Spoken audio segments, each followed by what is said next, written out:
I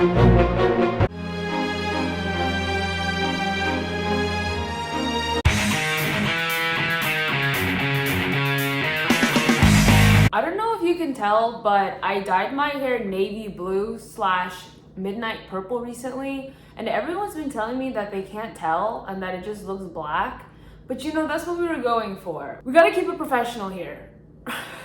Alright, so I think the last video that I made on this channel was around 2 months ago.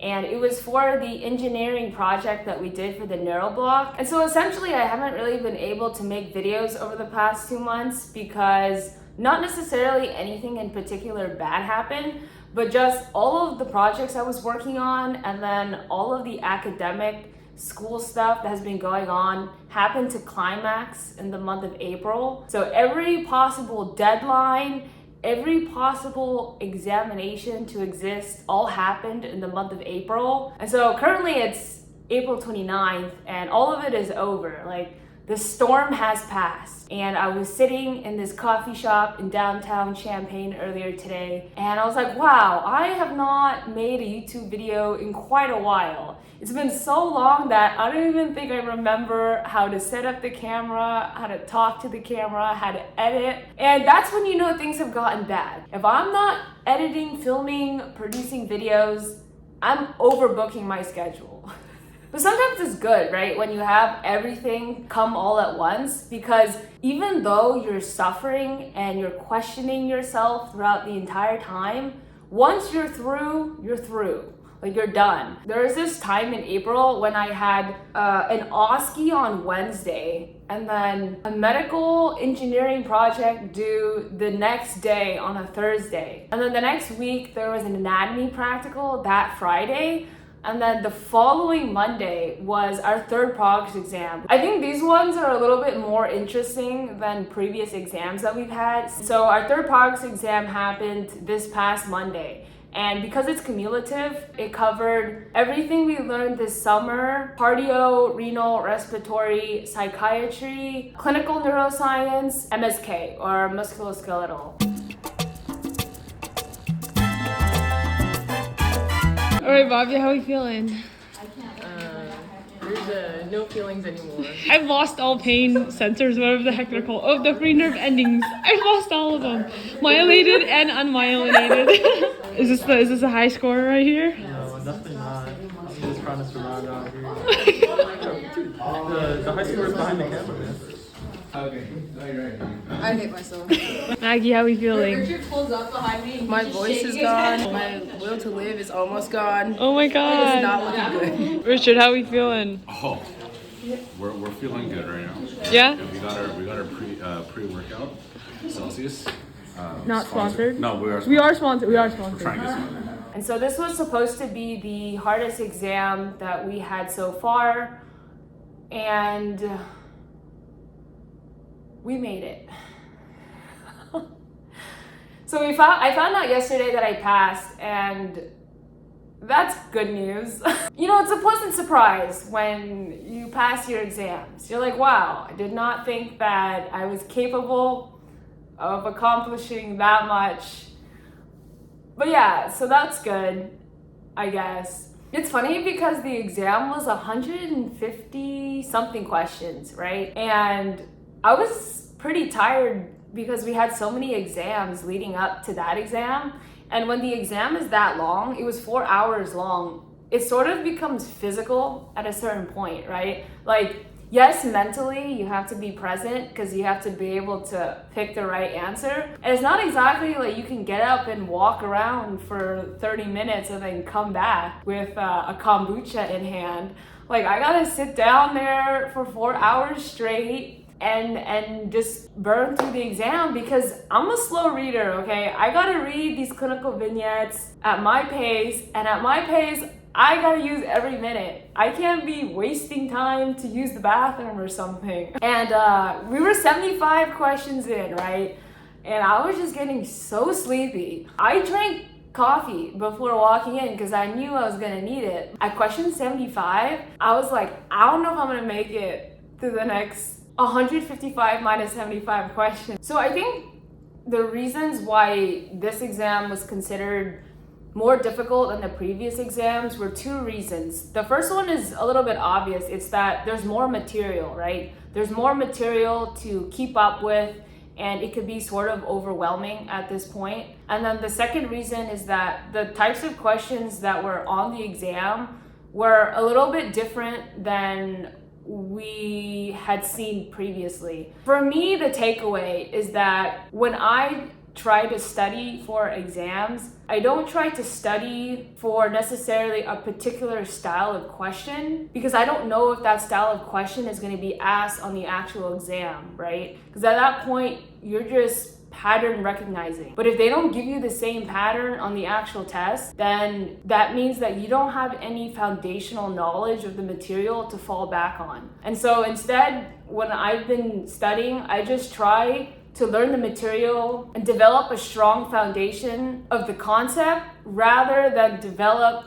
a framework of the concept based on a style of question. And so that's what I think helped me personally.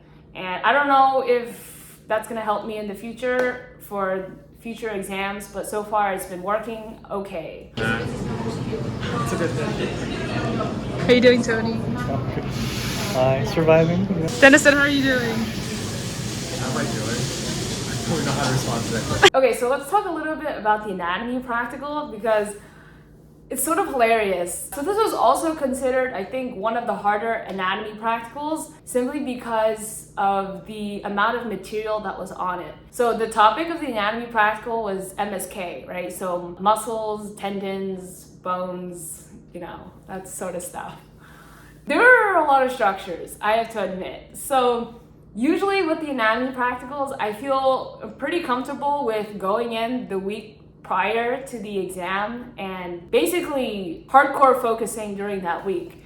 But for this one, I knew better. Like, I knew that I would have to preview some of the content in the weeks leading up. There were around, I think, 260 structures. For each structure, you also had to know the function of the structure and then the innervation as well as the blood supply. And so you take, 260 structures times 3. And that's the quantitative amount of the material that you had to know. And so the format of the practical is that you walk in and there's stations around the anatomy lab room. And usually at each station, there's 2 questions. So the first question is pretty straightforward. It's what is this? And then the second part of the question is a follow-up question. So it's like, what nerve innervates this structure? And so the way it works is that we all start off with 1 student at each station, and then we're each given 1 minute to answer the questions at those stations before we rotate. And so the whole exam in total is like an hour or 45 minutes. And once the 1 minute is up at your station, you have to move on to the next station and you can't go back. But what I find kind of hilarious about the anatomy practicals, maybe it's not hilarious, that's not the right word,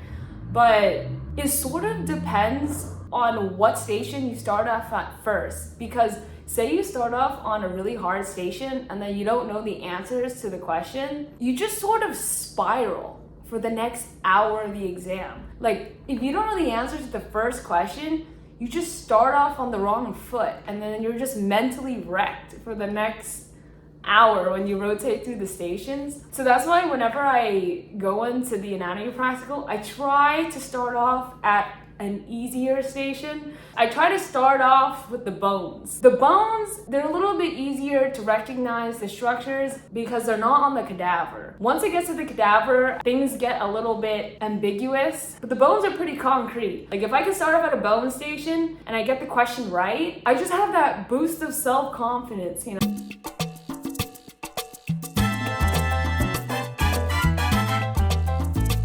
So my strategy for this one was to not get overwhelmed with all of the words and structures that we had to learn going into the exam.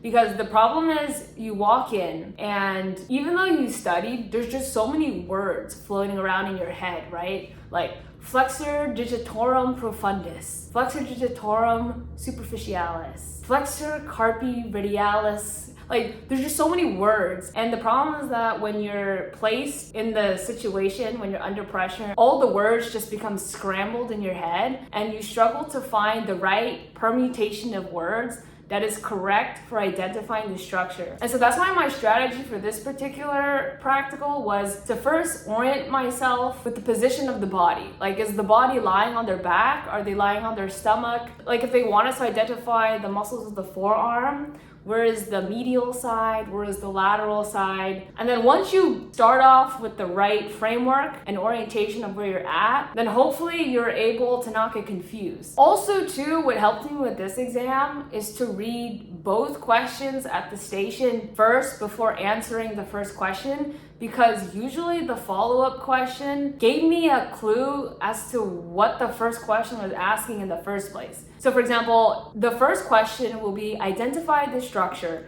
And I'll be like, is that a nerve or an artery? I'm not really quite sure. But then the second part of the question will be like, where does the structure branch from? And at that point, I know that it's important to recognize that the arteries branch from each other. And so now I know that the structure that's being pinned must be an artery. But yes, we ended up passing the anatomy practical, thank goodness, and honestly could not have done it without going into office hours with the anatomy instructors who were so patient and went through all of the structures one by one with me. I had no idea before this block how complicated the muscles in your arm and forearm were. So far, I think neuro has been my favorite organ system block, and part of that has to do with Dr. Yano, who is the course director for the neuro block, who did such a good job on leading the course. Like, I am still blown away by how engaging he made the block be. So normally I don't always go to the lectures, but his lectures were so good that I usually went. I think also what made the neuro block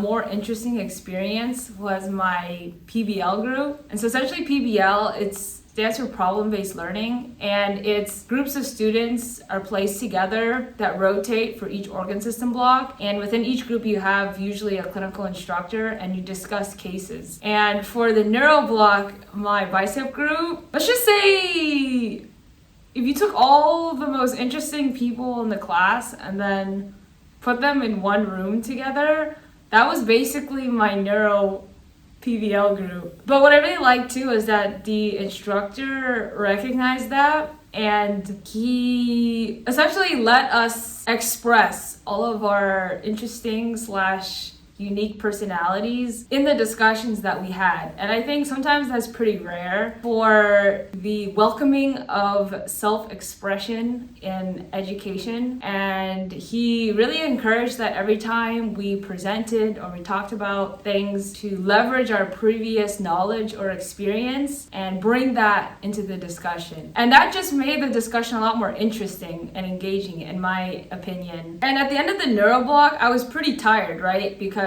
we had a lot going on. And I remember the evaluation that the instructor wrote of me came out, and I was reading it and I was just blown away by how nice the evaluation was. I don't think I've ever had that nice of an evaluation of me come out before. After reading it, I actually got up off my bed and started studying again. This just hyped me up so much that, I'm gonna open up first aid right now. Another thing that I've been involved with over the past couple of months is this entrepreneurial type competition hosted by uiuc, where students either from the undergrad colleges or the grad colleges or over at the med school can work on a problem or develop a product that they find interesting and eventually one day want to bring to market. So there's a couple of takeaways that I had from this competition, and one of the things that I really liked was the collaboration or partnership between the U of I Law School and this competition. So how it worked was each team had a particular product that they had in mind, and then they submitted written proposals of those products. And then students over at the law school read through the proposals and then picked the ones that they wanted to develop either patents of or trademarks of. And so through this experience, I learned quite a bit about patenting and then trademarking. And these are just areas that I don't have a lot of experience with. And this is also a reminder to me too that, I know this already, but I don't know everything. And I think sometimes it boils down to knowing what you don't know.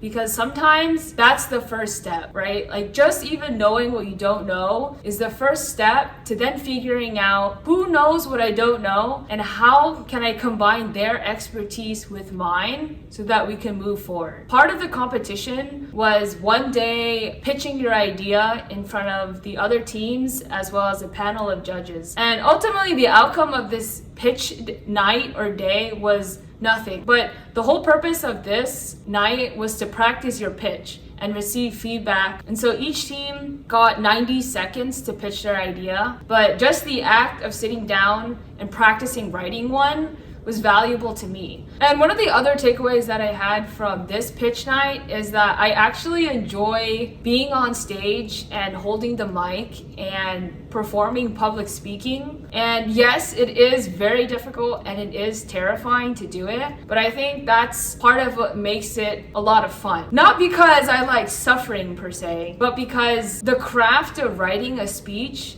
and then executing the performance in a way that keeps an audience engaged is one of my favorite things to practice doing. What I like about the art of public speaking is that it's live, right? And you're physically present with the audience, and in that way, everything counts. The way you walk across the stage counts. Your walking has to be intentional. The way you move your arms when you speak has to be intentional. The way you pause in between your sentences is intentional. And all of these seemingly really small or insignificant things add up, and they really bring out the power in your speech or your performance. And so moving forward, I want to take on more opportunities or events like this where I can practice performing or public speaking on a stage. So last night was the Med Gala for our school, and then around midnight we went to a diner because we were craving pancakes. And so I ordered hash browns, pancakes with strawberries, and a raspberry chocolate milkshake just in time for the GI block. And we were sitting there talking, and it's just funny how 3 months of school felt like a whole year, but a whole year of school felt like 3 months. Overall, it's been a lot of fun. I've been having a lot of fun. I think I've been having more fun than I anticipated. Anyways, I hope you're thriving. I hope you're staying healthy and doing well. And I will see you in the next video.